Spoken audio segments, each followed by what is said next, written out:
ঢাকা 2 কোটি মানুষের এক ব্যস্ত শহর। এই শহরের রাস্তাগুলো কখনো ঘুমায় না। গাড়ির হর্ন, মানুষের কোলাহল আর নিয়ন আলোর নিচে ঢাকা এক আধুনিক মেট্রোপলিটন। কিন্তু আপনি কি কখনো ভেবেছেন এই কংক্রিটের জঙ্গলের ঠিক নিচেই এই শহরের অন্ধকার গলিগুলোতে এমন কিছু রহস্য লুকিয়ে আছে যার ব্যাখ্যা আজ পর্যন্ত কোনো বিজ্ঞানী দিতে পারেনি। দিনের আলোতে যে জায়গাগুলোকে আমাদের খুব সাধারণ মনে হয়, রাতের অন্ধকারে সেই জায়গাগুলোই হয়ে ওঠে একটা জীবন্ত দুঃস্বপ্ন। আজ আমি আপনাদের ঢাকার এমন 5টি অমীমাংসিত রহস্যের কথা জানাবো, যেগুলো শোনার পর হয়তো আজ রাতে আপনি আপনার ঘরের জানলাটা খোলা রাখতে 2 বার ভাববেন। লালবাগ কেল্লা ঢাকার সবচেয়ে প্রাচীন আর ঐতিহাসিক জায়গাগুলোর একটি। ছুটির দিনে হাজার হাজার মানুষ এখানে ঘুরতে যায়, কিন্তু এই কেল্লার নিচে এমন একটা সুড়ঙ্গ আছে যেটার গেট আজীবনের জন্য তালা মেরে বন্ধ করে দেওয়া হয়েছে। কিন্তু কেন? ইতিহাস বলে সুবেদার শায়েস্তা খাঁ এই সুড়ঙ্গটি তৈরি করেছিলেন। কেউ বলে এই পথ সোজা চলে গেছে আগ্রা বা দিল্লিতে, আবার কেউ বলে বুড়িগঙ্গার ওপারে। কিন্তু আসল রহস্যটা শুরু হয় ব্রিটিশ আমলে। ব্রিটিশ সরকার যখন প্রথম এই সুড়ঙ্গের খোঁজ পায়, তারা এর শেষ কোথায় সেটা জানার জন্য ভেতরে লোক পাঠানোর সিদ্ধান্ত নেয়। প্রথমে 2 জন ঘোড়সওয়ারকে ভেতরে পাঠানো হলো। তারা ভেতরে ঢুকলো, কিন্তু আর ফিরে এলো না। কোথায় গেল তারা? মাটির নিচে তো আর আকাশ নেই যে উড়ে যাবে। এরপর ব্রিটিশ অফিসাররা একটা অদ্ভুত পরীক্ষা করলেন। তারা 2টো কুকুরকে শেকল দিয়ে বেঁধে সুড়ঙ্গের ভেতরে পাঠালেন। শেকলের আরেকটা মাথা ধরা রইল বাইরের পাহারাদারদের হাতে। কয়েক মিনিট পর ভেতরের দিক থেকে শেকলে প্রচণ্ড টান পড়ল। মনে হচ্ছিল কেউ বা কিছু একটা কুকুরগুলোকে ভেতরের দিকে টেনে নিয়ে যাচ্ছে। পাহারাদাররা ভয় পেয়ে শেকল ধরে প্রাণপণে টান দিল।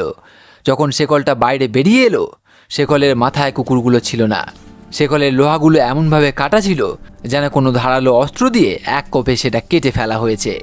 বিজ্ঞানীরা বলেন সুড়ঙ্গের ভেতরে হয়তো বিষাক্ত গ্যাস বা অক্সিজেনের অভাব ছিল, কিন্তু অক্সিজেনের অভাবে তো মানুষ মারা যেতে পারে, অদৃশ্য হয়ে যায় না। আর শেকল কিভাবে কাটলো? আজ পর্যন্ত ওই সুড়ঙ্গের ভেতরে কি আছে বা কারা আছে, তার উত্তর কেউ জানে না।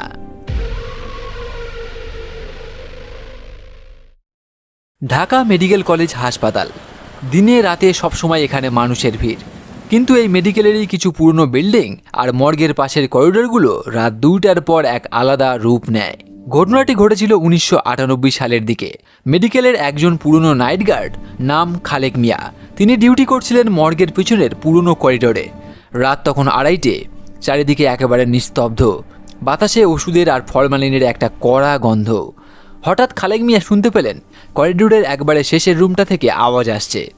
রুমটা অনেক বছর ধরে পরিত্যক্ত, সেখানে কোনো রোগী বা ডাক্তার থাকার কথা নয়। খালেক মিয়া তার টর্চ লাইটটা জ্বালিয়ে ধীর পায়ে এগিয়ে গেলেন। দরজার কাছে গিয়ে দেখলেন ভেতরের আলো জ্বলছে, অথচ ওই রুমে কোনো লাইট বা বিদ্যুতের কানেকশন ছিল না। তিনি যখন দরজার ফাঁক দিয়ে উঁকি দিলেন, তার শরীরের রক্ত হিম হয়ে গেল। তিনি দেখলেন পুরনো আমলের অপারেশন থিয়েটারের মতো একটা বেড, আর সেই বেডকে ঘিরে দাঁড়িয়ে আছে 3 জন মানুষ। কিন্তু তাদের কারোর মুখ স্পষ্ট নয়, যেন ছায়ার তৈরি। তারা অপারেশন করছে, কিন্তু বেডে কেউ নেই। খালেক মিয়া ভয়ে চিৎকার দিয়ে অজ্ঞান হয়ে যান। পরদিন সকালে তাকে ওই করিডোর থেকে উদ্ধার করা হয়। সবচেয়ে অদ্ভুত ব্যাপার কি জানেন? পরের দিন সকালে যখন অন্যান্য ডাক্তাররা ওই রুমের তালা ভেঙে ভেতরে ঢোকে, তারা দেখে পুরো রুম ধুলোয় ভর্তি, কিন্তু মেঝের ঠিক এক মাঝখানে একটা পুরনো জং ধরা সার্জিক্যাল কাঁচি পড়ে আছে, যেটা থেকে তখনও তাজা রক্ত ফোঁটা ফোঁটা করে নিচে পড়ছিল। বিজ্ঞান বা যুক্তির কাছে এই রক্তের কোনো ব্যাখ্যা নেই। আজও অনেক ডাক্তার বা নার্স নাইট ডিউটি করার সময় মর্গের পাশ থেকে অদ্ভুত সব গোয়ানির আওয়াজ শুনতে পান।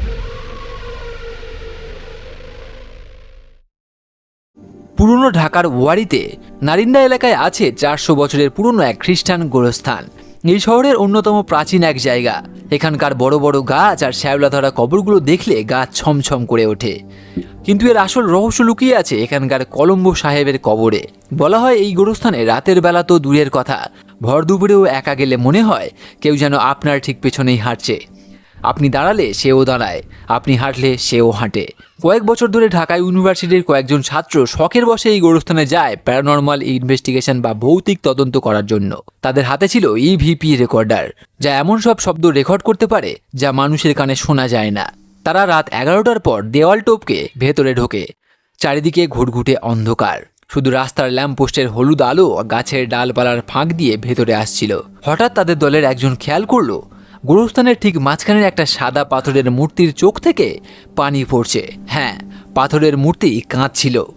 তারা দ্রুত ক্যামেরা বের করে ছবি তুলতে গেল, কিন্তু ক্যামেরার ফ্ল্যাশ কাজ করছিল না। ব্যাটারির ফুল চার্জ থাকার পরও তাদের সব ইলেকট্রনিক ডিভাইস 1 সেকেন্ডে অফ হয়ে গেল। হঠাৎ তাদের পেছনে একটা পুরনো কবর থেকে ফিস ফিস করে একটা আওয়াজ এলো, তোমরা এখানে কেন এসেছো? ছেলেরা ভয়ে দৌড়ে সেখান থেকে পালিয়ে আসে। পরদিন যখন তারা তাদের রেকর্ডার অন করে, তারা অবাক হয়ে যায়, কারণ তারা স্পষ্ট শুনেছিল কেউ বাংলায় কথা বলছে, কিন্তু রেকর্ডারে সেই ভয়েসটা সেভ হয়েছিল। সেটা ছিল ভাঙা ভাঙা ল্যাতিন ভাষার এক বয়স্ক মহিলার কণ্ঠ। প্রশ্ন হলো, 400 বছর পুরনো এই ইংরেজদের কবরে ল্যাতিন ভাষায় কথা বলার ওই অদৃশ্য অস্তিত্বটি কার? সে কী চায়? এর উত্তর কেউ দিতে পারেনি।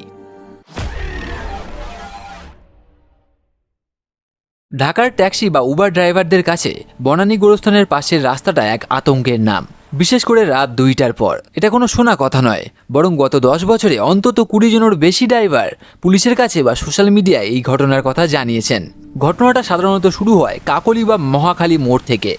বৃষ্টি ভেজা রাত, একজন মধ্যবয়সী মহিলা পরনে সাদা বা হালকা রঙের শাড়ি, ছাতা মাথায় দিয়ে গাড়ির জন্য অপেক্ষা করেন। গাড়ি থামলে তিনি খুব শান্ত গলায় বলেন, আমাকে একটু বনানী গোরস্থানের 2 নম্বর গেটটায় নামিয়ে দেবেন। ড্রাইভাররা সাধারণত রাজি হয়ে যায়।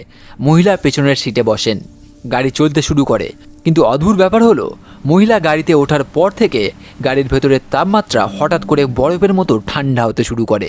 এসি বন্ধ থাকলেও ড্রাইভাররা ঠান্ডায় কাঁপতে থাকে। ড্রাইভাররা যখন রিয়ার ভিউ মিরর বা লুকিং গ্লাসে তাকায়, দেখে সে মহিলা এক দৃষ্টিতে জানলার বাইরের দিকে তাকিয়ে আছে।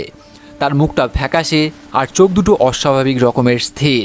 গাড়ি যখন বনানী গোরস্থানের 2 নম্বর গেটের সামনে পৌঁছায়, ড্রাইভার গাড়ি থামায়। সে পিছনে ফিরে তাকায় ভাড়া চাওয়ার জন্য, কিন্তু পেছনের সিট সম্পূর্ণ খালি, কেউ নেই।